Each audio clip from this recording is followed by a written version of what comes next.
শেখ সাদি রহমতুল্লাহ বলেন যে আগার পর রফিকা নাবাসাত শফিক বফরসন্দ বগরি জাদাদ ওয়াই রফিক, উনি অনেকগুলি বর্ণনা দিচ্ছেন যে কাজের ছেলে বেয়াদবি করলে ধাক্কায় বাইর করে দেয়, দোস্তে গন্ডগোল করলে আর কথাই বন্ধ করে দেয়, ছেলে বেয়াদবি করলে ছেলেকে বয়কট করে ফেলে। ওলেকিন খুদা বন্দে বালা ওয়াফাস বাসিয়া দরে রেজকে বরকাস নাবাস।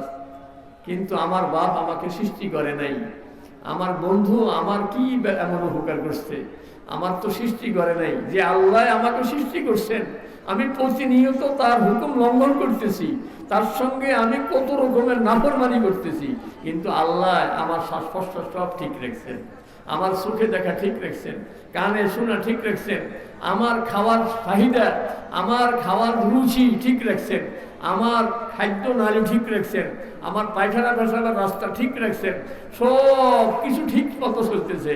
এত বড় মেহেরবান আল্লাহ অতিরিক্ত আবার আমারে শিখিয়ে দিচ্ছেন, যদি তুমি ভুল করো তো তোমার বাবা যেভাবে দোয়া করছে তুমি এই ভাষায় আমার কাছে বলো, তোমার সমস্ত গুণা আমি মাফ করে দিতে তৈরি আছি। তো সৈয়দ কুতুব রহমতুল্লাহ বলেন কখনো আল্লাহ তাআলা আমার অতিথি নিয়ে গেছেন, নিয়ে দেখাই দিয়েছে, দেখো আদম আলাইহিস সালামের কাহিনী, দেখো নূহ আলাইহিস সালামের কওম ওনাকে নিয়ে কি তামসা করতেছে, উনি তাদেরকে যতই দাওয়াত দিতেছেন, সুম্মা ইন্নী দাআউতুহুম জিহারা সুম্মা ইন্নী আ'লানতু লাহুম ওয়া আসরারতু লাহুম ইসরারা ফাকুলতু আস্তাগফিরু রাব্বাকুম ইন্নাহু কানা গাফফারা। বলেন যে কখনো প্রকাশ্যে, কখনো গোপনে, কখনো চুপু চুপে বাড়ি গিয়ে দাওয়াত দেয়, যতই দাওয়াত দেয় এরা একজন লোকও আর নতুন করে ইমান আনতেছে না। মাত্র 80 জন মানুষ ইমান আনছে, 950 বছর দাওয়াত দেওয়ার ফলে ইমান আনছে মাত্র 80 জন মানুষ। তো কখনো আল্লাহ তাআলা সেই দৃশ্য আমাকে দেখাচ্ছেন, কখনো নূহ আলাইহিস সালাম, মুসা আলাইহিস সালামের ঘটনা দেখাচ্ছেন, কখনো ইব্রাহিম আলাইহিস সালামের ঘটনা দেখাচ্ছেন, কখনো আমাকে হাজার হাজার বছর সামনে নিয়ে যাচ্ছে, বেহেশতের নাজ ও নেয়ামত দেখাচ্ছেন, দোজখের কষ্ট দেখাচ্ছেন, হাসরের ময়দানের পরিশানি দেখাচ্ছেন, আমাকে পৌঁছানো দেখাচ্ছেন, কখনো আমাকে বর্তমান সমস্যার সমাধান দেখাচ্ছেন। বাংলাদেশ এত পরিশান কেন? কোরআন মতো রাষ্ট্র পরিচালনা করলে এই দেশের শান্তি কি বাড়বে না কমবে? করোনা কি থাকবো না চলে যাইব? আসতে পারি না আমরা।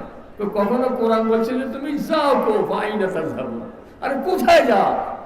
শান্তির খোঁজায় কোথায় যাও? শান্তি দুনিয়ার কারো কাছে নাই, শান্তি আছে একমাত্র কোরআনের কাছে। এই চিঠিটা কার চিঠি? এই জন্য আল্লাহ তাআলা বলেন উতলু মা উহিয়া ইলাইকা মিনাল কিতাব, তোমার কাছে আমার চিঠি আছে। যে লোক কোরআন শরীফ বুঝে না, মোটেও বুঝে না, কিন্তু তেলাওয়াত করে, তো কোরআন শরীফ যদি বসে বসে কতক্ষণ তেলাওয়াত করে, এতক্ষণ টেনশন ছিল খুব বেশি, কতক্ষণ তেলাওয়াত করলে দেখবো যে কি সুন্দর, মনটা হালকা হয়ে গেছে, প্রেশার কমে গেছে, হার্টবিট থেমে গেছে, এখন আর আগের মতো টেনশন নেই। মনে করছিল একবারে বাইরে থেকে বাইরে যাবে, এই করবো সেই করবো, কোরআন শরীফ তেলাওয়াত করছে আর সব শরীর ঠান্ডা হয়ে গেছে। কারণ এটা কার চিঠি? আল্লাহ বলেন যে এটার মধ্যে আমি তোর শান্তি রাখে দিয়েছি, আলা বিযিকরিল্লাহি তাতমাইন্নুল কুলুব। আমি একজন উস্তাদ, আমার মানসার বলতে আমার হার্টের সমস্যা, আমি বললাম বেরিয়ে কোরআন শরীফ তেলাওয়াত করেন, হার্ট ভালো হয়ে যাবে। মানে হে আশ্চর্য হয়ে গেছে, কি কয় কোরআন শরীফকে হার্টের সমস্যা না? আমি বেরিয়েও কোরআন শরীফে দেখবেন কোনোখানে তোয়া, কোনোখানে জিম আছে না? তা আমি বললাম আপনার তেলাওয়াত নিজের ইচ্ছা মতো করবেন না, যেখানে জিম আছে ওখানে থাকবেন, যেখানে তোয়া আছে ওখানে থাকবেন, যেখানে থামার সংকেত আছে ওখানে থাকবেন। কারণ আমার লক্ষ্মীপুরে একজন বড় শিক্ষিত মানুষ, প্রফেসর মানুষ, উনি হার্টের অপারেশন করে আসার পরে আমি দেখতে গেছি ওনাকে, তো উনি আমাকে দেখালেন যে একটা নল, কাছের পাইপ আর কি, নলের ভিতরে একটা বল আছে, তো এখান দিয়ে ফুঁ দেয় আর ওখান দিয়ে নলে দিয়া বলটা ঘরের দিকে উঠে। তো আমারে বলে যে আমারে চিকিৎসা দিছে, আমি ফুঁ দিতাম, যেদিন আমার ফুঁতে বলটা পাইপের মাথা পর্যন্ত যাবে, বোঝা গেছে আমার হার্ট পুরো ঠিক হয়ে গেছে। তো আমি আগে ফুঁ দিলে একবারে এই নিচে থাকতো, এখন আরো কত উঠে, মানে হার্ট শক্তিশালী হইতেছে। তো আমি বললাম দেখা যায় এই ফুঁ দিয়া এটা হার্টের একটা ব্যায়াম নেওয়া নেই। তো আমি বললাম কোরআন শরীফে যে তেলাওয়াতের সময় কোনোখানে এক লাইন শেষ হইলেও থামাথামি জায়গা নেই, তো নিঃশ্বাসটা অনেকক্ষণ ধরে লেখা লাগতো না। আমি বললাম এরকম এই বিরাম চিহ্ন বা ওয়াকফের যে সমস্ত জায়গাগুলো আছে এটার দিকে খেয়াল করে যদি আপনি তেলাওয়াত করতে থাকেন তাহলে আপনার হার্টের দেখবেন ব্যায়াম হয়ে যাবে বা হার্টের ব্লক টলক সব ছড়িয়ে যাবে।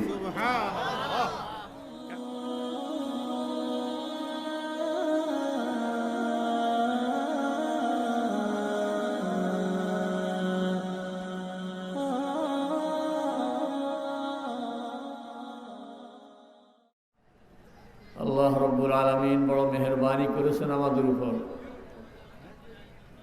যে আমাদেরকে ঈমান ইসলামের দৌলত দিয়েছেন। যত নেয়ামত আমাদের আল্লাহ তাআলা দিয়েছেন সবচেয়ে বড় নেয়ামত যে আমাদেরকে ঈমান দিয়েছেন। সামান্য ঈমান যার আছে, যাররা পরিমাণও ঈমান যার আছে, সেই দুনিয়ার 10 দুনিয়া পরিমাণ একটা জান্নাতের মালিক হয়ে যায়। কত বড় সৌভাগ্য আমাদের। আমি অনেক সময় চিন্তা করি বাংলাদেশ অন্যান্য মুসলিম বিশ্ব থেকে একটু আলাদা। সৌদি আরবের আশপাশে ডাইনে বামে পূর্বে পশ্চিমে দেশগুলি একটার সঙ্গে একটা লাগা, কিন্তু আমরা মাঝখানে পাকিস্তানের পরে মাঝখান দিয়ে ১,৫০০ মাইল, ১,৫০০ মাইলের এই পাশে আসি আমরা বাংলাদেশিরা, বিশাল মুসলিম জনগোষ্ঠী, শতকরা ৯০% মুসলমান। আল্লাহ তাআলা এত পছন্দ করলেন আমাদেরকে, মাঝখানে ১,৫০০ মাইলওয়ালাদেরকে বাদ দিলেন আর ১,৫০০ মাইল দূরে আনি আমাদেরকে ঈমান আর ইসলামের দৌলত দিয়ে দিলেন।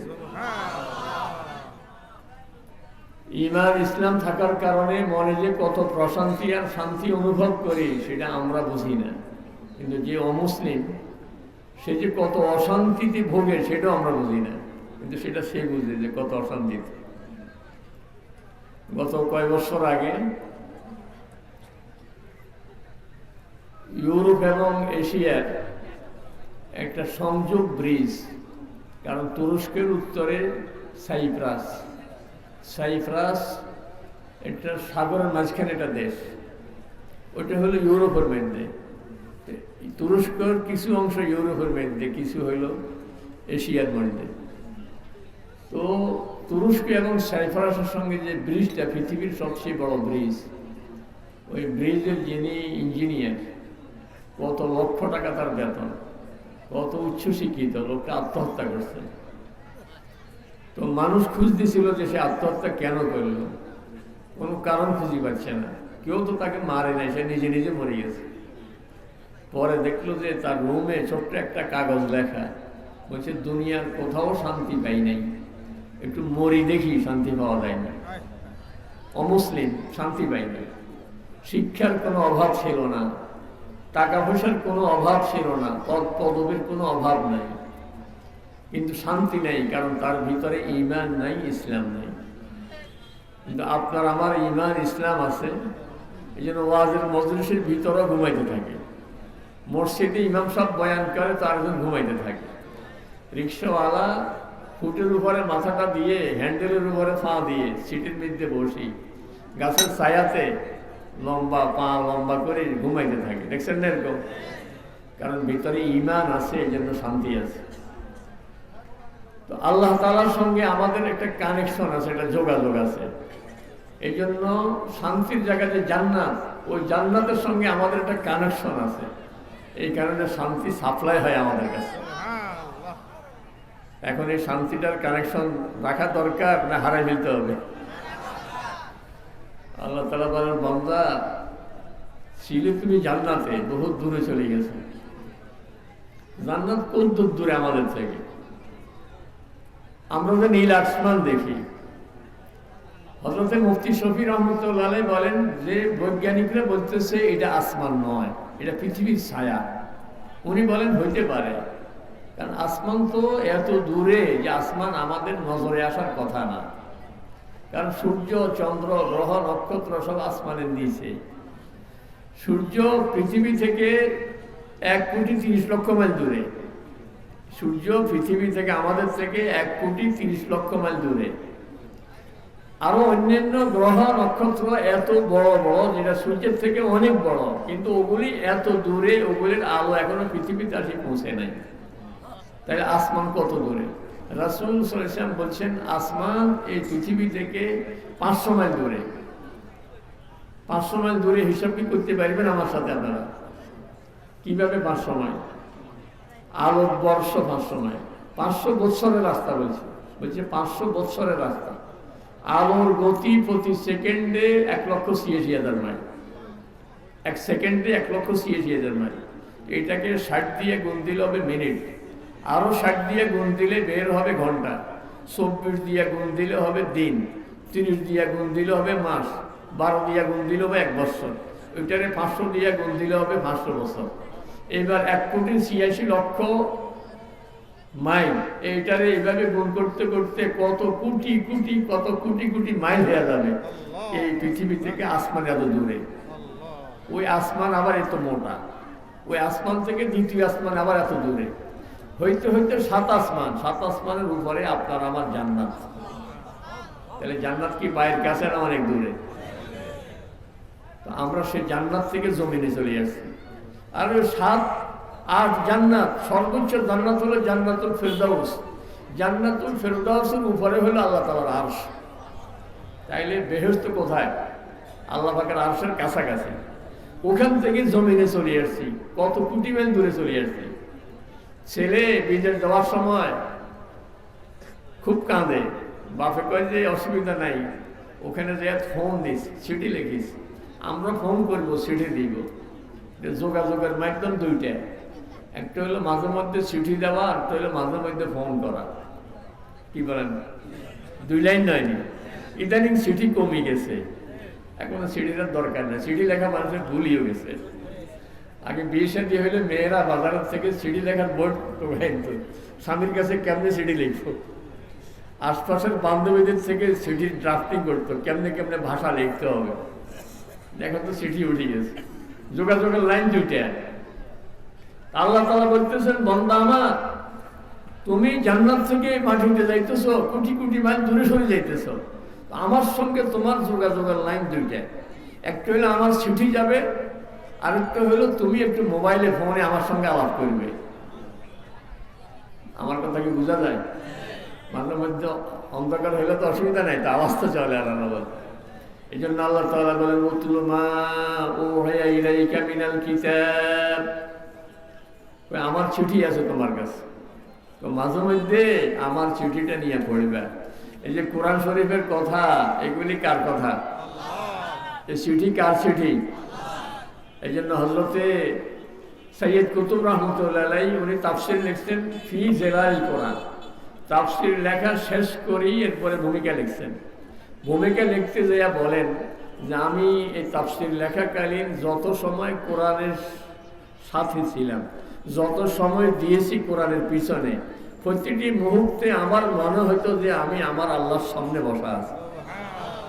আল্লাহ তাআলা কখনো কখনো আমারে হাজার হাজার বছর পিছনে ঘটনা এমনভাবে বলতেছেন যেন আমি আদম আলাইহিস সালামের সৃষ্টিকে দেখতেছি, ওনার জান্নাত থেকে বের হওয়ার দৃশ্যটা আমি দেখতেছি, ওনার 350 বছর কান্নাকাটি সে দৃশ্য আমি দেখতেছি।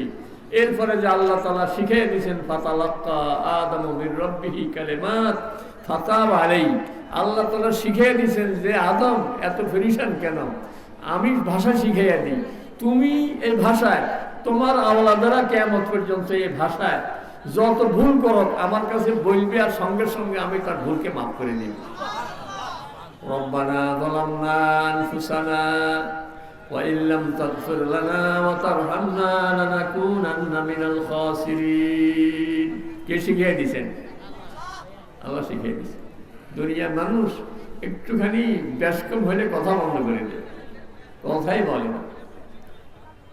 বাপে ছেলে ছাড়া কিচ্ছু বুঝে না, এত মায়া, এক ছেলে মাত্র। ছেলে ঢাকা ইউনিভার্সিটিতে পড়ে, এইবার মাস্টার্স ফাইনাল ইয়ারে একবারে, কিন্তু হেতে মেয়ে একটা চয়েস করে বিয়ে করে ফেলেছে। বাপের ছেলে ছাড়া কিচ্ছু বোঝে না, এখন বলতেছে যে আমার বাইর আড়াতেও যেন না ওঠে। বলেনি আর কি, আমি ছেলের মুখ দেখতে চাই না, কারণ এতে কইলটাই, এতে এমন কি ভুল করছে, উপযুক্ত ছেলে পছন্দ করে বিয়ে করছে, আমনের কি? আপনাদের জিজ্ঞাসা করাটা আদব। এখন সে বেয়াদবি করছে, কিন্তু বউ যেটা বিয়ে করছে এটা হেতার পছন্দ জন, আমাদের জিজ্ঞাসা করি করণটা ভালো ছিল, কিন্তু আজকাল কবিরা গুলো কি করছেনি, একবারে জাহান নামে দোজকে যাই না কাম করছেনি, ওই কাম তো করে না। কিন্তু বাপে কয় যে আমার পায়ের আশপাশে দিয়ে আসতে হইত না, কারণ বিয়ে করছে, নিজে নিজে বিয়ে করলো।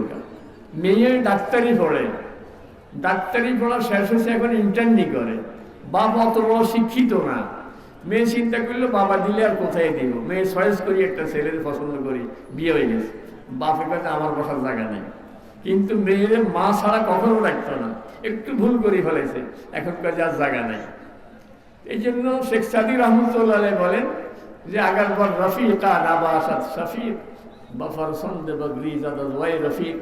উনি অনেকগুলি বর্ণনা দিচ্ছেন যে কাজের ছেলে বেয়াদবি করলে ধাক্কায় বাইর করে দেয়, দোস্তে দোস্তে গন্ডগোল করলে আর কথাই বন্ধ করে দেয়, ছেলে বেয়াদবি করলে ছেলেকে বয়কট করে ফেলে। ওলেকিন খুদা বন্দে বালা ওয়াফাস বাসিয়া দরে রেজকে বরকাস নাবাস। কিন্তু আমার বাপ আমাকে সৃষ্টি করে নাই, আমার বন্ধু আমার কি এমন উপকার করছে, আমার তো সৃষ্টি করে নাই। যে আল্লাহ আমাকে সৃষ্টি করছেন, আমি প্রতিনিয়ত তার হুকুম লঙ্ঘন করতেছি, তার সঙ্গে আমি কত রকমের নাফরমানি করতেছি, কিন্তু আল্লাহ আমার শ্বাস প্রশ্বাস সব ঠিক রাখছেন, আমার চোখে দেখা ঠিক রাখছেন, কানে শোনা ঠিক রাখছেন, আমার খাওয়ার চাহিদা, আমার খাওয়ার রুচি ঠিক রাখছেন, আমার খাদ্য নালী ঠিক রাখছেন, আমার পায়খানা পেশাবার রাস্তা ঠিক রাখছেন, সব কিছু ঠিক মতো চলতেছে। এত বড় মেহেরবান আল্লাহ অতিরিক্ত আবার আমারও শিখিয়ে দিচ্ছেন, যদি তুমি ভুল করো তো তোমার বাবা যেভাবে দোয়া করছে তুমি এই ভাষায় আমার কাছে বলো, তোমার সমস্ত গুণা আমি মাফ করে দিতে তৈরি আছি। তো সৈয়দ কুতুব রহমতুল্লাহ বলেন কখনো আল্লাহ তাআলা আমার অতিথি নিয়ে গেছেন, নিয়ে দেখাই দিয়েছে, দেখো আদম আলাইহিস সালামের কাহিনী, দেখো দেখো নূহ আলাইহিস সালামের কওম ওনাকে নিয়ে কি তামসা করতেছে, উনি তাদেরকে যতই দাওয়াত দিতেছেন। সুম্মা ইন্নী দাআউতুহুম জিহারা সুম্মা ইন্নী আ'লানতু লাহুম ওয়া আসরারতু লাহুম ইসরারা ফাকুলতু আস্তাগফিরু রাব্বাকুম ইন্নাহু কানা গাফফারা। বলেন যে কখনো প্রকাশ্যে, কখনো গোপনে, কখনো চুপু চুপে বাড়ি গিয়ে দাওয়াত দেয়। যতই দাওয়াত দেয় এরা একজন লোকও আর নতুন করে ইমান আনতেছে না, মাত্র 80 জন মানুষ ইমান আনছে। 950 বছর দাওয়াত দেওয়ার ফলে ইমান আনছে মাত্র 80 জন মানুষ। তো কখনো আল্লাহ তাআলা সেই দৃশ্য আমাকে দেখাচ্ছেন, কখনো নূহ আলাইহিস সালাম, মুসা আলাইহিস সালামের ঘটনা দেখাচ্ছেন, কখনো ইব্রাহিম আলাইহিস সালামের ঘটনা দেখাচ্ছেন, কখনো আমাকে হাজার হাজার বছর সামনে নিয়ে যাচ্ছে, বেহেশতের নাজ ও নেয়ামত দেখাচ্ছেন, দোজখের কষ্ট দেখাচ্ছেন, হাসর ময়দানের পরিশানি দেখাচ্ছেন, আমাকে পৌঁছানো দেখাচ্ছেন, কখনো আমাকে বর্তমান সমস্যার সমাধান দেখাচ্ছেন। বাংলাদেশ এত পরিশান কেন? কোরআন মতো রাষ্ট্র পরিচালনা করলে এই দেশের শান্তি কি বাড়বে না কমবে? করোনা কি থাকবো না চলে যাইব? আসতে পারি না কে আমরা? তো কখনো কোরআন বলছে যে তুমি যাও তো পাইনা তার যাবো। আরে কোথায় যাও? শান্তির খোঁজায় কোথায় যাও? শান্তি দুনিয়ার কারো কাছে নেই, শান্তি আছে একমাত্র কোরআনের পথে। এই চিঠিটা কার চিঠি? এই জন্য আল্লাহ তাআলা বলেন উতলু মা উহিয়া ইলাইকা মিনাল কিতাব, তোমার কাছে আমার চিঠি আছে। যে লোক কোরআন শরীফ বুঝে না, মোটেও বুঝে না, কিন্তু তেলাওয়াত করে, তো কোরআন শরীফ যদি বসে বসে কতক্ষণ তেলাওয়াত করে, এতক্ষণ টেনশন ছিল খুব বেশি, কতক্ষণ তেলাওয়াত করলে দেখব যে কি সুন্দর, মনটা হালকা হয়ে গেছে, প্রেশার কমে গেছে, হার্টবিট থেমে গেছে, এখন আর আগের মতো টেনশন নেই। মনে করছিল একবারে বাইরে থেকে বাইরে যাবে, এই করবো সেই করবো, কোরআন শরীফ তেলাওয়াত করছে আর সব শরীর ঠান্ডা হয়ে গেছে। কারণ এটা কার চিঠি? আল্লাহ বলেন যে এটার মধ্যে আমি তোর শান্তি রাখে দিয়েছি, আলা বিযিকরিল্লাহি তাতমাইন্নুল কুলুব। আমি একজন উস্তাদ, আমার মাদ্রাসার বলতে আমার হার্টের সমস্যা, আমি বললাম বেরিয়ে কোরআন শরীফ তেলাওয়াত করেন, হার্ট ভালো হয়ে যাবে। মানে হে আশ্চর্য হয়ে গেছে, কি কয় কোরআন শরীফকে হার্টের সমস্যা না? আমি বেরিয়েও কোরআন শরীফে দেখবেন কোনোখানে তোয়া, কোনোখানে জিম আছে না? তা আমি বললাম আপনার তেলাওয়াত নিজের ইচ্ছা মতো করবেন না, যেখানে জিম আছে ওখানে থাকবেন, যেখানে তোয়া আছে ওখানে থাকবেন, যেখানে থামার সংকেত আছে ওখানে থাকবেন। কারণ আমার লক্ষ্মীপুরে একজন বড় শিক্ষিত মানুষ, প্রফেসর মানুষ, উনি হার্টের অপারেশন করে আসার পরে আমি দেখতে গেছি ওনাকে, তো উনি আমাকে দেখালেন যে একটা নল, কাছের পাইপ আর কি, নলের ভিতরে একটা বল আছে, তো এখান দিয়ে ফুঁ দেয় আর ওখান দিয়ে নলে দিয়া বলটাও ঘরের দিকে উঠে। তো আমারে বলে যে আমারে চিকিৎসা দিছে, আমি ফোঁ দিতাম, যেদিন আমার ফোঁতে বলটা 5-এর মাথা পর্যন্ত যাবে, বোঝা গেছে আমার হার্ট পুরো ঠিক হয়ে গেছে। তো আমি আগে আগে ফোঁ দিলে একবারে এই নিচে থাকতো, এখন আরো কত উঠে, মানে হার্ট শক্তিশালী হইতেছে। তো আমি বললাম দেখা যায় এই ফোঁ দিয়া এটা হার্টের একটা ব্যায়াম নেওয়া নেই। তো আমি বললাম কোরআন শরীফে যে তেলাওয়াতের সময় কোনোখানে এক লাইন শেষ হইলেও থামাথামি জায়গা নেই, তো নিঃশ্বাসটা অনেকক্ষণ ধরে লেখা লাগতো না। আমি বললাম এরকম এই বিরাম চিহ্ন বা অক্ষর যে সমস্ত জায়গাগুলো আছে এটার দিকে খেয়াল করে যদি আপনি তেলাওয়াত করতে থাকেন, তাহলে আপনার হার্টের দেখবেন ব্যায়াম হয়ে যাবে, হার্টের ব্লড টলড সব ছুটে যাবে। কারণ আল্লাহ তাআলা বলেন আলা বিযিকরিল্লাহি তাতমাইন্নুল কুলুব, তোমার কলবের মধ্যে যত সমস্যা আছে, যত রোগ আছে, এই সব রোগ জিকিরের দ্বারা ভালো হবে। এমনি আপনার হঠাৎ করে হার্টে ব্যথা লাগে, আপনি কিচ্ছু বলেন আস্তে আস্তে লা ইলাহা ইল্লাল্লাহ লা ইলাহা ইল্লাল্লাহ, কতক্ষণ বললে দেখবেন যে ব্যথা ভালো হয়ে গেছে। কারণ জিকির এটা হার্টের বড় রোগ, চিকিৎসা হার্টের বড় উপকার। তাহলে এই কোরআন সব কিছুর সমাধান এর ভিতরে রয়ে গেছে। হযরত আবুল হাসান নদভী রাহমাতুল্লাহ আলাইহি ভারতের একজন খুব বড় আলেম ছিলেন, যাকে মক্কা শরীফ মদিনা শরীফের ওলামায়ে কেরাম ইমাম বলতেন। ওনাকে আমি সরাসরি দেখছি এবং ওনার বক্তব্য শুনছি। মদিনা শরীফ যখন যেতেন উনি, আমাদের ওস্তাদ যাদেরকে আমরাই বলতাম ইমামের মতো, এত যোগ্য আলেম, ওনারা আবুল হাসান নদভী রাহমাতুল্লাহ আলাইহি যখন বক্তব্য দিতেন তো খাতা কলম দিয়ে নোট করতেন, রেফারেন্সগুলি নোট করতেন, এত বড় আলেম। তো আবুল হাসান নদভী রাহমাতুল্লাহ আলাইহিকে একজনে বলতেছে হুজুর কোরআন শরীফে কি সব সমস্যার সমাধান আছে? আছে। সব প্রশ্নের উত্তর আছে? আছে। হুজুর আমি একটা প্রশ্ন করবো, আমরা কোরআন শরীফ দেখি উত্তর দিয়ে। আচ্ছা ঠিক আছে করেন। হুজুর আজকে বাজারে আটার দাম কত?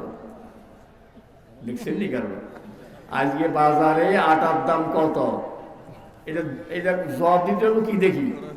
কোরআন শরীফ দেখি। কি কম ভাই ১,৫০০ বছর আগের কোরআন শরীফের মধ্যে যদি আটার দাম দেখাতে একটু 2 পয়সা, এখন 2021 সালে আসি, এখন কি আর এই 2 পয়সা আসেনি, এখন 32 টাকা 33 টাকা, দামের কিন্তু হয়নি। কিন্তু উনি তো আগে বলছে কোরআন শরীফ দেখে উত্তর দিব, এবং কোরআন শরীফের সব প্রশ্নের উত্তর আছে। এখন যদি বলে ভাই এই প্রশ্নের উত্তর নাই, তাইলে তো ওনার কথা থেকে উনি তো ফিরে যাবেন। এখন উনি সামনেই ওই লোক বসা, বলে হ্যালো ভাই এটা কি সয়ানি বাজার নি? কাহা এটা কি অমুক মুদি দোকান নি? কাহা কাজে আজ আটার দাম কত? ওর সামনে বলে যে আজকে খোলা আটা 33 টাকা, প্যাকেট দেখুন 36 টাকা। এরকম তো কেমন খোলা আর প্যাকেট একটু বেশ কমে নেয়নি ওই লোকের সামনে। এখন বলতেছে যে ভাই আজকে 33 টাকা খোলা আটার দাম। হুজুর আমরা বলছি কোরআন শরীফ দেখি বলতেন, আপনি তো মোবাইল দিয়ে বলছেন, আমি তো দেখছি।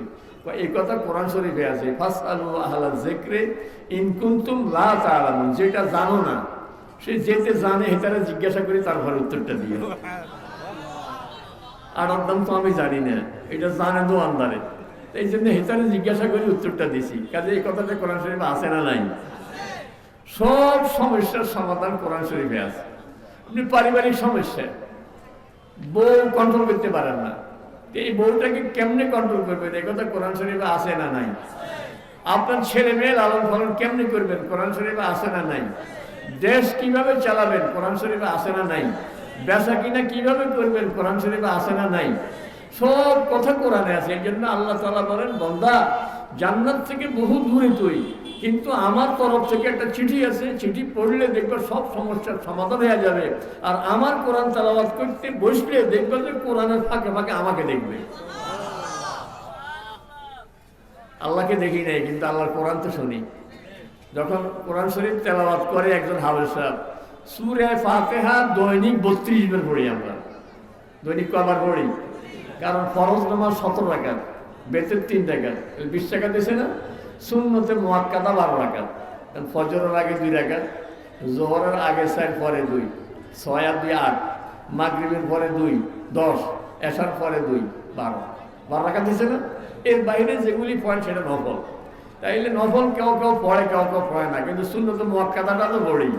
তাইলে 12 আর 20 32 নয়নি, সূরা ফাতিহা 32 বার পড়ি, কিন্তু এরপরে যদি এখন এখানে দাঁড়ায় একজন হাফেজে সূরা ফাতিহা পড়ে, আপনার কাছে লাগবে যে লাগে যে ওহী নাযিল হইতে আছে এখন, এরকম লাগবে না? আর মক্কা শরীফ মদিনা শরীফ যে যদি ইমাম সাহেব শুনেন তো লাগবে যে আক্কার সত্যি সত্যি ওহী আসে, লাগে যে জীবনও শুনেন না সূরা ফাতিহা, এরকম লাগবে না? কারণ এটা কার কথা? আল্লাহর কথা। এই জন্য আল্লাহ তাআলা বলেন উতলু মা উহিয়া ইলাইকা মিনাল কিতাব, তোমার কাছে যে চিঠি পাঠাইছি আমি, তুমি মাঝে মধ্যে চিঠি পড়িও, তুমি মাঝে মধ্যে কোরআন শরীফ পড়িও, তো কোরআন শরীফের মাঝে তুমি আমাকে দেখতে পাবে, এবং কোরআন শরীফ পড়লে তুমি সব সমস্যার সমাধান পাওয়া যাবে, কোরআন শরীফ পড়লে তুমি মনের সান্ত্বনা পাবে, কোরআন শরীফ পড়লে তোমার ঘরের মধ্যে বরকত চলে আসবে। তাইলে আমরা কি কোরআন শরীফের সাথে লাগবো না ছেড়ে দিব? আগে একসময় সকালবেলা রাস্তা দিয়ে হাঁটতে ঘরে ঘরে থেকে কোরআনের আওয়াজ আসতো, কোরআন তেলাওয়াতের আওয়াজ আসতো। এখন সকালবেলায় সব ডায়াবেটিস দৌড়ে বেড়ালে ফেরিসা, যারা জাগন থাকে এরা শুধু হাঁটে, কোরআন শরীফ নিয়ে বসার সময় নেই। ফজর নামাজ পড়ে হাঁটতে হবে, কারণ 3 মাইল না হাঁটলে, 1 ঘন্টা না হাঁটলে ডায়াবেটিসে চাবি ধরবে। ডায়াবেটিস এই রোগ থেকে যতই বাঁচতে চাই, মৌত থেকে বাঁচার কি কোনো উপায় আছে? আমি আমার মাদ্রাসায় এক ক্লাসে ঢুকছিলাম, তো দেখলাম যে বোর্ডের মধ্যে একটা লেখা, তো আমি ঢুকি বললাম এই লেখা কে লিখছে? তো ছাত্ররা কোনো একজনে লিখছে, এই জন্য ভয় কয় না, কারণ বোর্ডও তো ছাত্ররা লিখবে না, লিখবে তো স্যাররা লিখবে, তো কেউ কয় না। তো আমি বললাম যে না, লেখাটা খুব চমৎকার, বলো কে লিখছে? তো একজন দাঁড়ায় বলছেন আমি লিখছি। লেখাটা কি ছিল? লেখা হইল মানুষ মৃত্যু থেকে বাঁচতে চায়, কিন্তু বাঁচার কোনো উপায় নাই। কথাটা চমৎকার না? মৃত্যু থেকে বাঁচার জন্য এই মুহূর্তে আমার কিছু হলে মান্তি হাসপাতাল ওয়ালা রেফারেন্স করলে এটা ঢাকায়, ঢাকাওয়ালা না পারলে টাকা পয়সা থাকলে বিদেশে, যত চেষ্টাই করুক শেষ হয়তো বিদেশ থেকে বা ঢাকা থেকে লাশ ফিরিয়ে আসবে, আর যদি সুস্থ হইয়াও আসি শেষ পর্যন্ত কি বাঁচা যাবে না, মরা লাগবে। এই জন্য লেখা হইল মানুষ মৃত্যু থেকে বাঁচতে চায়, কিন্তু বাঁচার কোনো উপায় নেই। কিন্তু মানুষ জাহান্নাম থেকে বাঁচতে চায় না, কিন্তু ইচ্ছে করলে বাঁচতে পারে। আমি তো চোখে যাবো না, মানে আমি এমন কাজ করবো না যে কাজে আমাকে জাহান্নামে যেতে হবে। আমি ইমানের উপরে অটল থাকবো, আমি এক ওয়াক্ত নামাজ ছাড়বো না, আমি মা বাবার সঙ্গে দুর্ব্যবহার করব না, আমি কারোর কোনো হক নষ্ট করব না, আমি পাড়া প্রতিবেশীর সাথে দুর্ব্যবহার করব না, ভাই বোনের হক নষ্ট করব না, আত্মীয় স্বজনের হক নষ্ট করব না, যেটা যেটা আমি জানি হারাম এমন কোনো কাজ আমি করব না। তাইলে তো কোনোদিন আমাকে জাহান্নামে যেতে হবে না। ইচ্ছে করলে পারি না আমি? এরকম লোক নাই যে এখন তো নামাজও ছাড়ে না, আছে না? যুবক ইউনিভার্সিটিতে পড়ে, তাহাজ্জুদ পড়ে, আসেনি না? নাই। আমার লক্ষ্মীপুরের এক অফিসার বিদ্যুৎ অফিসে চাকরি করতেন, এখন লক্ষ্মীপুর থেকে বদলি হয়ে গেছেন। আমাকে হঠাৎ করে ফোন দিলেন একদিন, বল হুজুর এক আশ্চর্য খবর, আপনার এলাকায় আমার ছেলেকে বিয়ে করেছি, বউমা তো আমার বাসায়, ওই বউয়ের ভাই আমার পুত্রা ঢাকা ইউনিভার্সিটিতে পড়ে, তো রাত্রে আমার বাসায় সে তাহাজ্জুদ পড়ে। আমি আশ্চর্য হয়ে গেছি, ইউনিভার্সিটির ছাত্র তাহাজ্জুদ পড়ে, আছে না নাই? স্কুলে পড়ে নামাজ করতে ছাড়ে না, কলেজে পড়ে নামাজ করতে ছাড়ে না, মসজিদের সবাই তারা পছন্দ করে যে ছেলেটা খুব নামাজি, আছে না এরকম? মা বাবা তারা নিয়ে খুব গর্ব করে, খুব সন্তুষ্টি প্রকাশ করে যে আল্লাহ রহমতে আমার ছেলেটা 5 ওয়াক্ত নামাজ পড়ে। নামাজ পড়লে শ্বশুর শাশুড়ি খুশি যে আমার জামাইকে নামাজই হয়েছি। কি বলেন, খুশি নয় না? যারা নামাজ পড়ে না এটার উপর কে খুশি করছে? আল্লাহ খুশি নেই, মা বাপ খুশি নেই, শ্বশুর শাশুড়ি খুশি নেই, মহল্লার লোক খুশি নেই। খুশি হলে এটার মদের আড্ডায় আর নেশার আড্ডায় যেগুলি আছে সেগুলি খুশি, এবং খুশি হলে শয়তান খুশি। আমরা কি শয়তানকে খুশি করবো না আল্লাহকে খুশি করবো? আলাম্মা হাদিলাইকুম ইয়া বানি আদম আল্লাহ তা'বুদুশ শাইতান। হাসরের ময়দানে আল্লাহ তাআলা বলবেন, কি রে বান্দা, আমি বলি না এই যে শয়তানের কথা ধরিস না, এই শয়তান বেহেশত থেকে তোর মা বাবারে বাইর করছে, তোরে বেহেশতে যাইতে দিতে চায় না, যাইতে দিবে না, সে প্রতিজ্ঞা করছে। কিন্তু আমি আল্লাহ রহমত দ্বারা তোকে বেহেশতের পথ দেখাই দিছি, তুই কেন শয়তানের কথা বলছ? ওটা বুঝে আসেনি। এই জন্য কোরআনের সঙ্গে লাগবো, দৈনিক কোরআন শরীফ কিছু কিছু তেলাওয়াত করবো, পারবো না? এটা 2 নম্বরে আল্লাহ তাআলা বলেন ওয়াকিমিস সালাত, বান্দা কোরআন শরীফ পড়বে তো আমার চিঠি, আর নামাজে যখন দাঁড়াবে তো আমার সঙ্গে একটু মোবাইলে কথা হবে। কার সঙ্গে কথা? আল্লাহর সঙ্গে কথা। দাঁড়ায়া আল্লাহু আকবার, এরপরে কি করি? সুবহানাকা, আপনার পবিত্র বর্ণনা করি। কারে বলতেছি? আল্লাহুম্মা, ওগো আল্লাহ, ওয়া বিহামদিকা, আপনার প্রশংসা করি। ও তাবারাকা ইসমুকা, আল্লাহ আপনার নামটা কত বরকতওয়ালা, আপনার নাম লইলেই তো বরকত হয়ে যায়। আপনার নাম দেখলেই মনের মধ্যে রহমত আর বরকত চলে আসে। কত বরকতওয়ালা আপনার। এই যে কথা বলা শুরু করে দিচ্ছি, কার সাথে কথা? আল্লাহর সঙ্গে কথা। এই জন্য আল্লাহ তাআলা বলেন, বান্দা অনেক দূরে চলে গেছো জান্নাত থেকে মাটিতে, আমার সঙ্গে দুই লাইনে যোগাযোগ। এক হইল আমার এই কোরআন, এটা আমার চিঠি, চিঠি পড়লে আমার কথা ভাইবা। আরেকটা হইল তুমি সরাসরি আমার সামনে দাঁড়াইয়া আমার সঙ্গে একটু কথা বলবে। কারণ যখন আমি নামাজে দাঁড়াই, রাসূল সাল্লাল্লাহু আলাইহি সাল্লাম হাদিসে আসছে, আম্মাজান আয়েশা রাদিয়াল্লাহু তাআলা আনহা বলেন যে কানা রাসূলুল্লাহ সাল্লাল্লাহু আলাইহি ওয়াসাল্লাম ফি মিহনাতি আহলিহি ফাইদা হাদারাতিস সালাত খারাজা ইলা সালাত কান্নাহু লা ইয়ারিফুনা। কয় যে রাসূল সাল্লাল্লাহু আলাইহি আমাদের সাথে ঘরের টুকটাক কাজও করতেন, কিন্তু যখন নামাজের সময় হয়ে যেত তো মসজিদে যে চলে যেতেন, হঠাৎ করে মনে হয় আমাদেরকে আর চিনে না। আমার কথা কি বুঝলেন না? আপনারা কেউ কি ইন্টারভিউর কোনো পরিবেশ, ইন্টারভিউ লইতে কোনো জায়গায় দেখছেন না? যারা ইন্টারভিউ দিতে আসছে 8-10 জন বাইরে দাঁড়ায় থাকে, ভিতরে একজন একজন করে ডাকে না নি। তো দাঁড়ায় বলতেছে, ভাই আপনি কোথেকে আসছেন? বা কুমিল্লা থেকে। আপনি লেখাপড়া করছেন কোন কলেজে, কোন ইউনিভার্সিটিতে, কোন মাদ্রাসায়, এখন কি করেন, আসছেন কেমনে, কতক্ষণে আসছেন, এইসব কথা বলে না নি। কিন্তু ভিতর থেকে যখন হঠাৎ করে ডাক দেয়, তো এতক্ষণ যাদের সঙ্গে কথা বলতেছিল এদের সাথে কোনো কথা না কয়ে হঠাৎ দৌড় দেয় না নি, আর চিনে না কারণে। তো রাসূল সাল্লাল্লাহু আলাইহি ওয়াসাল্লামের অবস্থা ছিল এরকম, যখন আযান হয়তো ডাক পড়তো তো আয়েশা রাদিয়াল্লাহু তাআলা আনহা বলেন এমন অবস্থা হয়তো যেন আমাদেরকে চিনে না। কারণ এখন যাইয়া দাঁড়াবে কার সামনে? আল্লাহর সামনে দাঁড়াবে। কি বলেন ভাই? নামাজ কার সঙ্গে যোগাযোগ? এইবার একটা কথা বলবো, এটা এবার নিজেরা হিসাব মিলাইবেন। আমরা তো নামাজ পড়ি, নামাজই 5 রকম। কয় রকম? 5 রকম। এবার মিলাইবেন যে আমরা কোন রকমে আছি।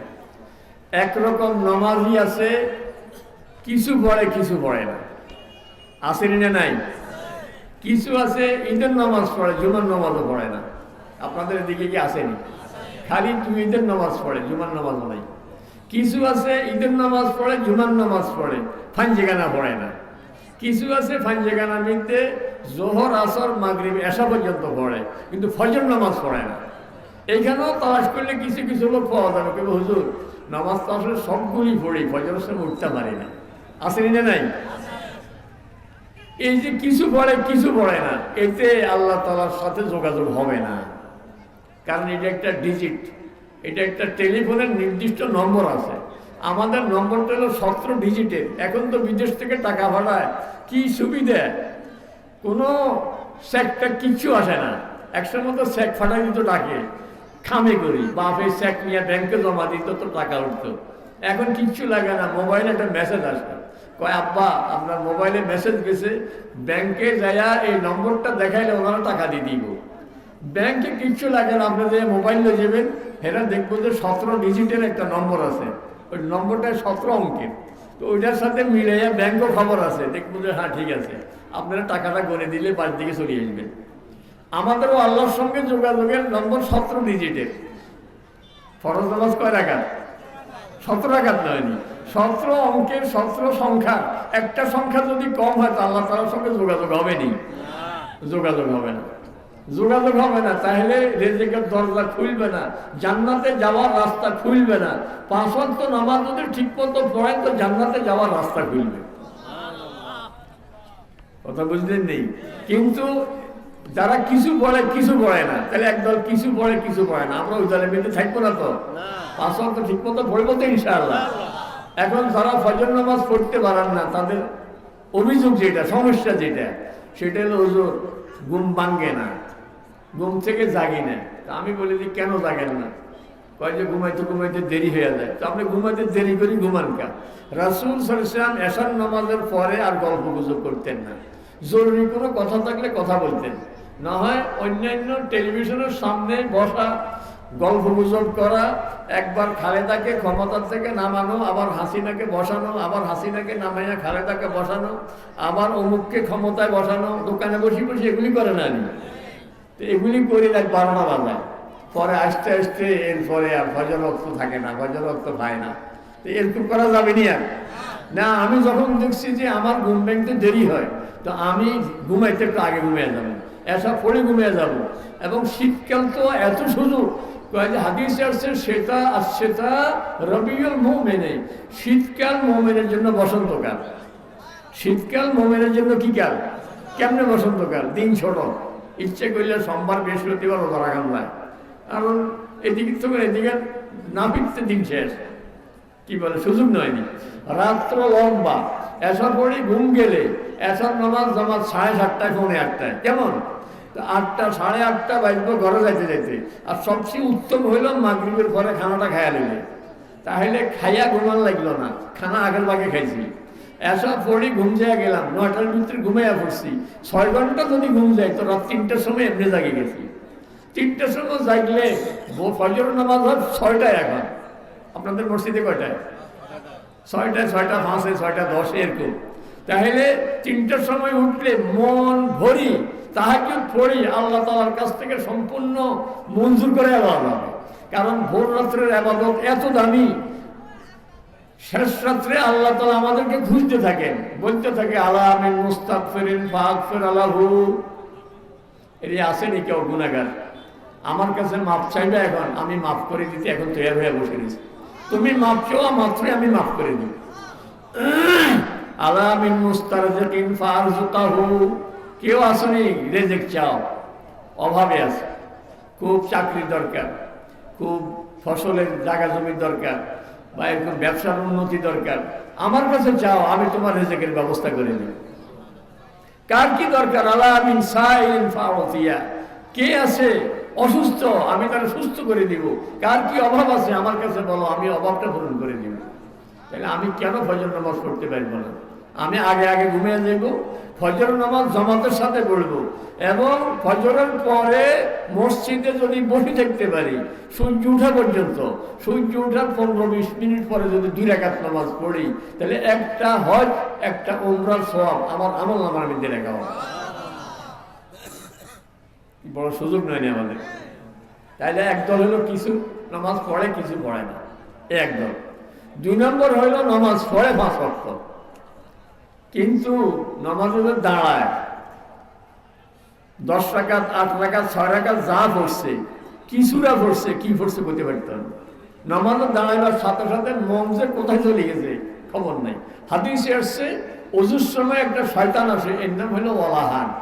ওজুর মধ্যে মানুষের ধোকা দেয়, এই লাগে যেন হয় না, লাগে যেন এখান থেকে শুকনো রয়ে গেছে, এই জন্য 3 বারের জায়গাতে 5 বার দোয়, মুখ 3 বারের জায়গাতে 7 বার দোয়, কুলি করে বেশি, নাকে পানি দেয় বেশি, মাথা মশে করে কয়েকবার। এটা হলো ইসরাফ, অপচয় হয়ে যায়। হাদিসে আসছে যে ওজুর মধ্যে কোনো অপচয় করা যাবে না, 3 বার 3 বারেই। কারণ 1 বার দোয়া ফরজ, 3 বার দোয়া সুন্নত, এই জন্য যাতে কোনো অঙ্গ আমার শুকনো থেকে না যায়, এর বেশি দোয়ার দরকার নেই। এটা হলো ওজুর সময়। আর নমাজে যখন দাঁড়াই, একটা শয়তান আছে, শয়তানের নাম হলো খেনজাব। কি শয়তান? খেনজাব। এই আসি আমার মন জীবনে যে কথা কোনোদিন মনে আসে নাই, নমাজে দাঁড়াচ্ছি হঠাৎ করে মনে আসে। এটা ছোট কাইলা যে আমার লাগে প্রাইমারিতে উঠছিল, অনেক বছর দেখিনি, এটা জানি কই আছে, কথা একটা মনে আসছে। গতকালকে ছেলেরে দেখছি, হোলাকা জানি কি করে, দরকার আসেনি। আমি এখন নমাজে, শয়তানের মন নিয়ে আমার কোথায় কার সাথে দেখা হয়েছে। কালকে সয়ানি বাজার গেছি, আর অমুকের দোকানে দেখছি, এতে জানি কবে এসে বাড়াইছে, আবার কবে জানি যাইব। এই মানে খাওয়া মাখা অন্য কথার মধ্যে মন নিয়ে পুরা সময় আমার মনকে নামাজের মধ্যে ব্যস্ত রাখে দিছে। এরকম নামাজ যদি পড়ে, তো এই নামাজে হাসরের ময়দানের পেরেশানি থেকে বাঁচা যাবে না। কি বলেন? এরকম আসেনি আমাদের মধ্যে? কিছু লোক আছে নামাজে দাঁড়ায়া গান কান কাজ করে দাঁড়ায় থাকে, ঠোঁটো লড়ে না। আসেনি এরকম? অথচ নামাজের মধ্যে আমি যে চুপে চুপে কেরাত পড়ি, কমপক্ষে কেরাত আমার মুখ থেকে আমার কানে যেতে হবে। যদি আমার কানে শুনে তাহলে আমার কেরাত পড়াটা ফরজ আদায় হবে, কিন্তু কানে কোনো আওয়াজ যায় না তো ফরজ আদায় হবে না। কথা বুঝতেছেন নি? অনেকেই এমন ভাবে দাঁড়ায় থাকে, ঠোঁটও নড়ায় না, তাহলে কি নামাজ হবে না হবে না? নামাজ হবে না।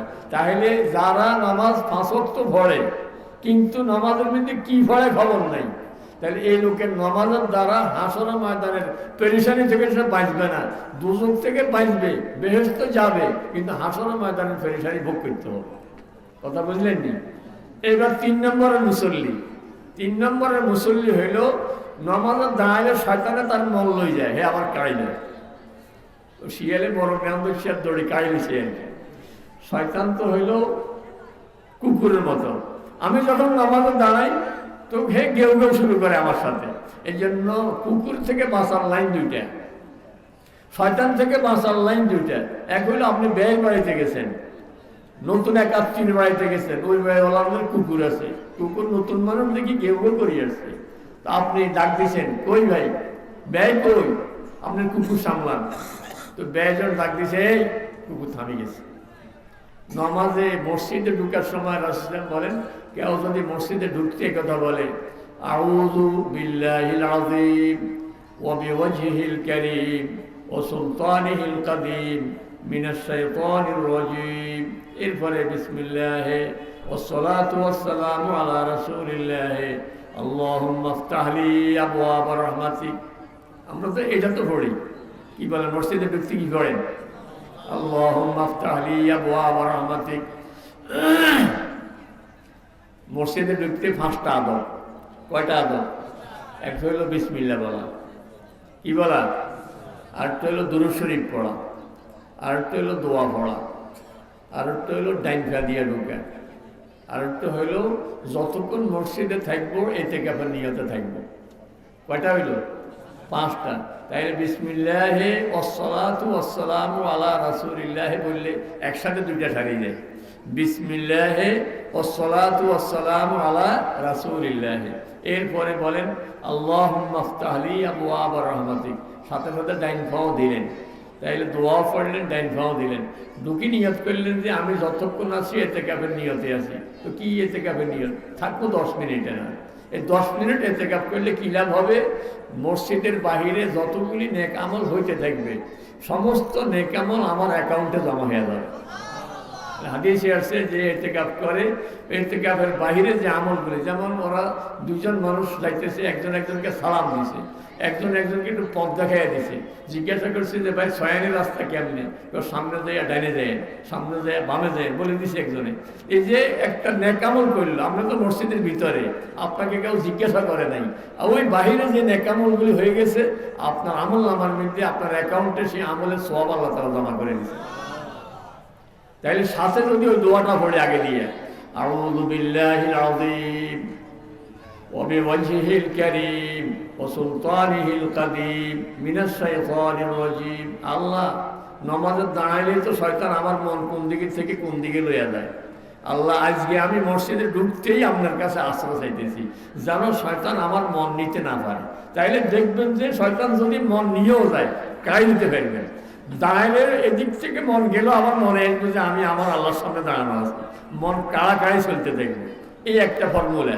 আরেকটা নিয়ম হইল যে নামাজে যখন দাঁড়াবো তখন রাসূল সাহেব বলেন, আনতাবুদাল্লাহ কান্নাকা তারাহু, তুমি যখন ইবাদতে দাঁড়াবে, ইবাদত করবে, তো ভাববে যে আল্লাহকে আমি দেখি, আমি আমার আল্লাহকে দেখি।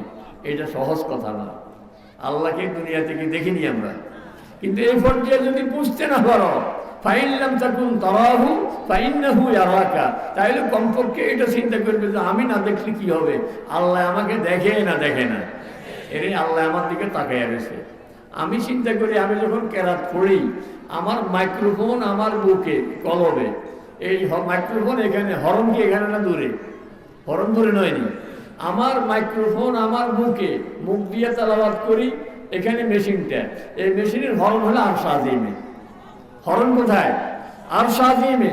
আমি যে নামাজের মধ্যে কথাগুলি বলি আরশ আজিমে বাজতেছে, আর আমার আল্লাহ শুনতেছেন, আর আল্লাহ আমার দিকে তাকায় রয়েছেন। এমন কোনো মুহূর্ত আসেনি যে আল্লাহ আমার দেখানো আসেনি এরকম। প্রতি মুহূর্তে আল্লাহ আমার দিকে তাকাইয়াই আছেন। কাজে এই কথা যখন মনে রাখবো তো শয়তান আমার মন নিয়ে যাইতে চাইলেও আমি আবার কাই নিতে পারি। তাহলে দুইটা কথা, এক হলো আল্লাহর কাছে শয়তান থেকে আশ্রয় চাওয়া। মসজিদে ঢুকতে আশ্রয় চাইছি একবার, এবার নামাজে দাঁড়াইয়া সুবহানাকা আল্লাহুম্মা বিহামদিকা পড়ি, কেরাত শুরু করার আগে দিয়ে কি বলি? আউযু বিল্লাহি মিনাশ শাইতানির রাজীম, বিসমিল্লাহির রহমানির রহিম। তারপর না আলহামদুলিল্লাহ সূরা পড়ি। এরকম পড়েননি আপনারা? আউযু বিল্লাহ পড়েন তো? এই হইল 3 নম্বরের মুসল্লি, মানে শয়তানের লগে কাড়াকাড়ি চলে। শয়তান মন লইয়া যাইতে চায়, এই আবার কাড়াই না। 4 নম্বরের মুসল্লি যে পুরো সময় নামাজ আল্লাহর সামনে দাঁড়িয়ে থাকে, মন শয়তানে নিতে পারে না। ওই যে তৃতীয় ধাপ, চেষ্টা করতে করতে এমন পর্যায়ে বুঝবো পুরা নামাজের নির্দেশে আল্লাহর সামনেই ছিল। নামাজ থেকে যখন বের হয় তার চেহারার মধ্যে ভাসি উঠে যে এতক্ষণ সে আল্লাহর সামনে ছিল। আপনি ইন্টারভিউ দিতে ঢুকছে যারা, বাহিরে যারা দাঁড়ায় গেছে, এরা ভিতরে ঢুকতে দেখলেই কয় যে কি রে, আস্তে আস্তে বাইরে দেয় খুশি। ঢুকছে আর বাহিরে এসে জিজ্ঞাসা করে বা কি হয়েছে, কয় আমার মামার বন্ধু হইব লাগে ডিসি সাহেব, ওই ঢুকছি আর মামার কথা জিজ্ঞাসা করছি। এতে তো খুব খুশি, কারণ প্রথম মামায় ফোন করছে স্যারের। এই জন্য ইন্টারভিউ হলে সে নামকে অস্ত্র জিজ্ঞাসা করছে, তুমি মেট্রিক কই থেকে দিছো, আইএ পাস করছো কোনখান থেকে, এখন কি করো, অমুক কি তোমার মামা নেই। সেইতে খুশিতে হাসতে হাসতে বাইরেছে। আর আরেকজন বাইরেছে আর চেহারা কালো, এখান থেকে দেখি সবাই বসে গেছে এটার অবস্থা তো ভালো না। বাইরে একটা কি হয়েছে, কারণ দূরে বাইক কয়েন না, এটারা তো আমাদেরকে নিত না, আসলে এখানে খামা খায় না, আগে টাকা খায় বুকো রয়েছে। এই যে প্রশ্ন করে কঠিন কঠিন এখানে আমরা পারিনি, এতে বুঝে গেছে যে আমার নিত না, যেন চেহারা চেহারা কালো হয়ে বাইরেছে। তাইলে ওই ভিতরে ঢুকি দুইজনের অবস্থা দুই রকম বাইরেছে। যারা সৌদি আরব থেকে, মক্কা শরীফ, মদিনা শরীফ থেকে হজ করে আসে, এয়ারপোর্টে মানুষ আগাইতে জানেনি। আপনারা গেছেন না কারোর আগাইতে? আমাদের বাপও গেছে, আমাদের ভাইও গেছে, আগাইতে গেছেন। তো এয়ারপোর্টের মধ্যে দেখা যায় যারা যারা বাহির হয়, একজনের দেখি মানুষকে ওরাই মাশাআল্লাহ এটা তো হজ কবুলে গেছে, এটা তো দাঁড়ি টাই রায় কি সুন্দর করি মক্কা শরীফ থেকে আজিয়ে আছে। আর আরো জনে আসতে দেখি কয় সবাই ওরা যে গিয়ে গেছে, এটা দাঁড়ি শাঁসি গেছে, দাঁড়ি শাঁসি আবার আছে। বলেন এরকম? এতক্ষণ যে আমি আমার আল্লাহর সামনে ছিলাম, 10 মিনিট ছিলাম, 5 মিনিট ছিলাম, পুরো সময় যদি আমি মনকে আল্লাহর সামনে লাগাই রাখতে পারি, নামাজ থেকে বাহির হলে আমার চেহারার মধ্যে সেটা ফুটে উঠবো। এবং বাহিরের কত কাজকর্ম যতই করি, দোকানে গেলে আমার মনে উঠবো আমি আমার আল্লাহর সামনে, আমি মিথ্যা কথা বলতে পারবো না, আমি জায়গা জমিতে গেলে কারোর আইন ফেলতে পারবো না, বাড়িতে গেলে কারোর সঙ্গে খারাপ কথা বলতে পারবো না, পাড়া প্রতিবেশীর সাথে কোনো দুর্ব্যবহার করতে পারবো না। কারণ প্রতি মুহূর্তে আমি দেখি আমাকে কে দেখে, আল্লাহ দেখে। কারণ নামাজ, পুরা নামাজ এভাবে পড়ার কারণে তার নামাজ এমন হয়ে গেছে, যেটা আজকের আয়াতের মধ্যে ওয়াকিমিস সালাহ ইন্নাস সালাতা তানহা আনিল ফাহশাই ওয়াল মুনকার। নামাজ যদি কমপক্ষে 4 নম্বরের নামাজই তুমি বলতে পারো, তো নামাজ তোমাকে সমস্ত অশ্লীল কাজ থেকে ফিরিয়ে নেয়। এরপরে 5ম নম্বরের নামাজই হইল যে 4 নম্বর পর্যন্ত বানাইতে পারছে, এর পরের ধাপে যায় তার নামাজের মধ্যে এমন মজা লাগবে, নামাজে দাঁড়াইলে নামাজ শেষ করতে আর মন চাইবে না, মসজিদে ঢুকলে আর বের হইতে মন চাইবে না। রাসূল সাল্লাল্লাহু আলাইহি ওয়াসাল্লাম তো নামাজ পড়তেন এইভাবে দাঁড়ায় থাকতেন, পা মোবারক ফুলে যেত, অথচ আল্লাহ রাসূল সাল্লাল্লাহু আলাইহি ওয়াসাল্লামের কোনো গুনাহ নাই, আগে পিছনে সমস্ত গুনাহ আল্লাহ তাআলা মাফ করে দিয়েছেন। কিন্তু এই যে নামাজ পড়েন দীর্ঘ সময় দাঁড়ায় দাঁড়ায়, নামাজের মধ্যে মজা লাগে দেখেই তো দাঁড়ায় গেছে। এখন তো আমাদের নামাজের মধ্যে মজা লাগে না।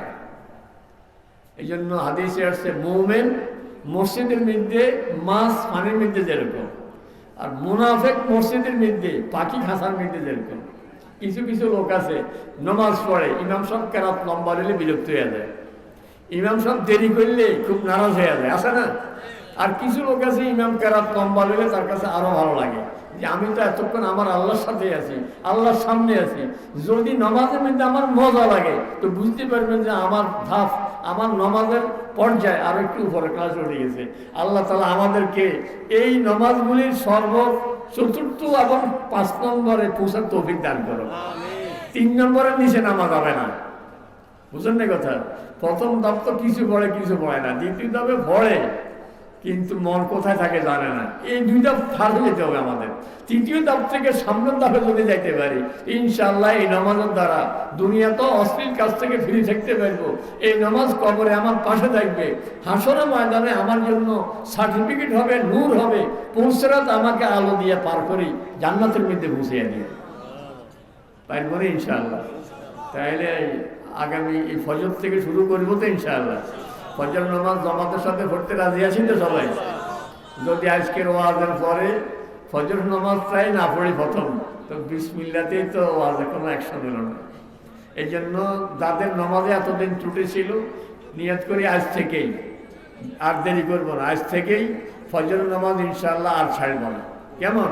এবং প্রত্যেক ওয়াক্ত নামাজ জামাতের সাথে পড়ার চেষ্টা করবো। কারণ জামাতের মধ্যে যারা আছে এর মধ্যে ইমাম সাহেব ইনি হুজুর মানুষ, হাফেজ সাহেব মানুষ, এই কাতারের মধ্যে হাজি সাহেব আছে, আরও কিছু লোকও আছে এবং ভালো ভালো মুসল্লিও আছে। এমন লোক আছে যে নামাজ পড়ি আল্লাহ তাআলার কাছে দোয়া করলে দোয়া কবুল হয়ে যায়। এরকম থাকতে পারে না? মুহাম্মদ ইবনে মুনকাদির রহমতুল্লাহ আলাইহি উনি বড় আল্লাহর ওলি ছিলেন এবং বড় মুহাদ্দিস ছিলেন। বাচ্চাদের মধ্যে একবার খুব অভাব লাগছিল, খুব হইতেছে না, তো উনি মসজিদে যায় এখন দোয়া করতেছেন রাতে, কোনো খবর নাই, বৃষ্টির কোনো আলামত নেই। কতক্ষণ পরে মানুষ একজন ঢুকছে, উনি যে ফিলারের সামনে ওই লোক খেয়াল করে না, এতে ফিলারের পিছনে নামাজ 2 জায়গায় পড়ি আল্লাহর কাছে আদরেছে, আল্লাহ বৃষ্টি দেওয়ার মালিক আপনি, আর এরা সব আপনারই বান্দা, আপনি যদি এদেরকে সব মারি ফেলেন কেউ কিছু বলতে পারতেন। এরকম করে আল্লাহর কাছে অল্প কতক্ষণ বলছে আর বৃষ্টি শুরু হয়ে গেছে।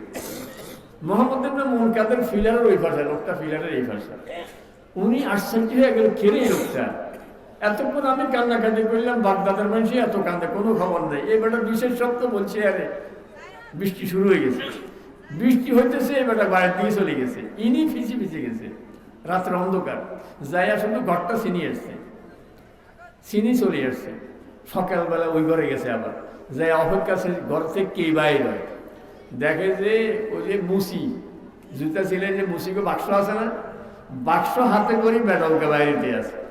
তো বলে যে ভাই রাত্রে কি করাইছেন আপনি? ওইতে কয় কি করাইছি, কি করে সমস্ত কথা? আমি সব শুনছি, কেমনে কেমনে দোয়া করছেন, কোন ভাষায়। এটা জন বুঝছে যে হুজুরে বুঝে গেছে, এটা একবারে সহজ ছাড়ি পলাই গেছে। এরকম অনেক আল্লাহর বান্দা আছে মসজিদের মধ্যে মানুষের কাছে মূল্য নাই, কিন্তু এই বেড়ায় একটা পয়সা কোনোদিন কারো নষ্ট করে নাই, কোনোদিন মিথ্যা কথা বলে না। হইতে পারে লোকটা আল্লাহর কাছে খুব দামি, নামাজের কাতারের মধ্যে হয়তো ওই লোকটাও আছে। এত লোকের নামাজ যখন কবুল হয়ে যাবে, আমার নামাজটা হয়তো ভালো শুদ্ধ হইতেছে না, ইউসুফ আলাইহিস সালামের কেনার জন্য সরাসরি মিশরের আজিজ, মিশরের বাদশাহ, সেও দরপত্র টেন্ডার দিছে আমি কিনবো, আরো আরো মানুষের টেন্ডার দিছে। এক বুড়ি পুরান খেতা সিলানের পুরান কাপড় এটা নিয়ে আসি দাঁড়া গেছে, তুমি কি জন্য আসছো? কয় ইউসুফ আলাইহিস সালাম পেলে খুব সুন্দর, ওনারে কিনবো। কয় তো কি নিয়ে আসছো? কয় যে আমি এই কাপড় এগুলো নিয়ে আসছি। কয় তো কোন সাহসে, যেখানে বাদশা টেন্ডার দিছে তুমি? কয় যে যারা যারা টেন্ডার দিছে এগুলো একটা তালিকা করবো নি? করবো। সেই তালিকার মধ্যে আমার নাম উঠাইবো নি? উঠাইবো। কত আমার নামটা উঠোক, এটা চাই আমি, পাই আর না পাই। এই যে মসজিদের মধ্যে এই 100 জন মুসল্লি দাঁড়াইছে, আমি যখন মসজিদে ঢুকছি ফেরেশতারা দরজার মধ্যে নাম লেখে না কি বলে লেখেনি, কাজে টেন্ডারের মধ্যে আমার নামখান আছে তো, কাজে এত লোকের নামাজ যদি আল্লাহ তাআলা কবুল করে, আমার কি বাদ দিব না? এদের সাথে আমারটাও কবুল করি ফেলাইব, কবুল করতো না? আমি বলি যে এখন আপনি সয়ানি বাজারের দিকে ফোন দিচ্ছেন সুপারি নিয়ে, জিজ্ঞাসা করলে ফতোয়াতে ব্যবসায়ীরা বসে যায় নানি, বাজারের তারিখে বসে নিয়ে দিকে সুপারি নারিকেল ফতোয়াতে কিনে নানি, তো একজনের পথে কিনে কত ধরেন 100-150 টাকা বা 200 টাকা। তা আমাদের একজনে বললো ভাই এখানে না, আমরা সয়ানি বাজারের ওই উত্তর মাথায় গেলে সেখানে আজকে দাম খুব বেশি, চিটাঙ্গা ব্যাপারীরা আছে সেখানে 250 টাকা করে কিনে, আপনি কি এই মাথা বেচবেন না উত্তর মাথা চলে যাবেন না?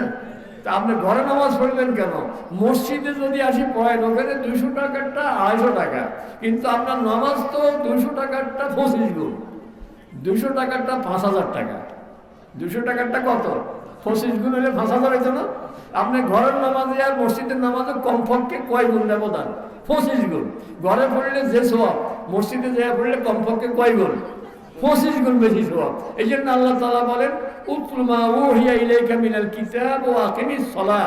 ও আমার বান্দারা, তুমি কোরআন তেলাওয়াত করো, সকল সমস্যার সমাধান পাবে। তুমি নামাজ পড়ো, তো আমার সঙ্গে তোমার ডাইরেক্ট কানেকশন হয়ে যাবে। ইন্না সালাতা তানহা আনিল ফাহশাই ওয়াল মুনকার। আর সমাজের চিত্র পাল্টে যাবে। সমাজের সব লোক যদি নামাজি হয়ে যায়, আমাদের সরকার কত টাকা খরচ করে দেশে আইন শৃঙ্খলা ঠিক রাখার জন্য, দেশকে সুন্দর করার জন্য, কিন্তু আল্লাহ তাআলা যে ফর্মুলা দিয়ে দিচ্ছেন, তুমি এই ফর্মুলা যদি দেশ চালাই তো গোটা দেশ অন্যরকম চেহারা পাল্টে যাবে। কারণ কোনো লোক মিথ্যা বলবে না। হযরত ওমর রাদিয়াল্লাহু তাআলা আনহুকে হযরত আবু বকর দিয়েছেন বিচারের দায়িত্ব, যে আপনার কি মানে একবারে কাজীউল কদার, চিফ জাস্টিস, আপনি বিচার আচার আপনি করবেন। 1 বছর পার হয়ে যাওয়ার পরে হযরতে ওমর রাদিয়াল্লাহু তাআলা বলতেছেন, আমিরুল মুমিনিন, আমি এই পদে আর থাকবো না, আমি ইস্তেফা দিব। তো হযরত আবু বকর বলতেছেন, কি রে ভাই, আমার দায়িত্ব গোটা মুসলিম জাহানের দায়িত্ব, আপনারা শুধু একটা সাইড দিয়েছি, আপনি এটা পালন না করলে, সহযোগিতা না করলে আমি কেমনে চলবো? কষ্ট হয় নাকি? না মানে হযরত আবু বকর ওরা জিজ্ঞাসা করতেছে কষ্ট হয় নাকি? কয় না হযরত, কষ্ট নয়, আপনি আমার দায়িত্ব দিয়েছেন বিচারের। 1 বছর পার হয়ে গেছে, কোনো বিচারে তো নাই, একটা কেসও নেই, একটা মামলাও নাই। আমাদের বয়ের মতো মানুষ আসে না, কারণ এখানে গেলে উল্টা পাল্টা বিচার ফিটার খাই নাই। না সেটা না, তো কেন আসে না? বিচার হইব কি জন্য? প্রত্যেক মানুষের জানে আমার কাজ কি, অন্যের দেনা কি, অন্যের কাছে পাওনা কি। পাওনা 1 পয়সার বেশিও নেয় না। শুনছিলাম একবার এক রিক্সাওয়ালারে একজনে 20 টাকা জায়গাতে 25 টাকা দিছি, রিক্সাওয়ালা 5 টাকা ফেরত দিয়ে কথা এটা নিতাম না। তো ওই প্যাসেঞ্জার কইলেন এটা আমি খুশি হয়ে দিছি, না খুশি হয়ে দিল নিতাম না, কারণ আপনি দিতে দিতে আরেকজন দিতে দিতে শেষে আমার অভ্যাস খারাপ হয়ে যাবে। আমি পরে কোনো এটা সিস্টেম দিতে হয়, কি বলেন, আমাদের দেশে কমে গেছে না, অন্যায় হইতে হইতে শেষে কি হয়ে যায়, এটা সিস্টেম করে দিতে হয়। রাস্তায় এটা টেন্ডার এত টাকা, অফিস এত টাকা দিতে হবে, অফিসাররা যদি জিজ্ঞাসা করে কেন, তবে এটা সিস্টেম, 10% দিতে হবে, এরকম না অবস্থা। এই জন্য ওমর রাদিয়াল্লাহু তাআলা বলেন যে সবাই সবার দায়িত্ব সচেতন। এই জন্য এখানে কোনো ঝগড়া বিবাদ নাই, মারামারি নেই, হানাহানি নেই। এই জন্য আল্লাহ তাআলা বলেন যদি নামাজ কায়েম হয়ে যায় সমাজে, নামাজ কায়েম হয়ে গেলে ওই সমাজ হবে একটা বেহেশতি পরিবেশের সমাজ। আপনি বাড়িতে নামাজ কায়েম করেন, ওই বাড়ি সুন্দর বাড়ি হবে। সমাজে নামাজ কায়েম করলে সমাজ সুন্দর হবে। দেশে যদি নামাজ কায়েম হয়ে যায় ওই দেশটা সুন্দর হবে।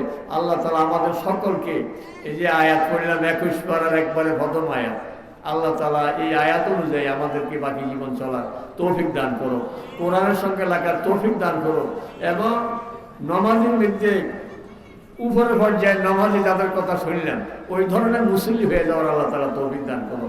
ওয়া আখিরু দাওয়ানা আলহামদুলিল্লাহি রাব্বিল আলামিন।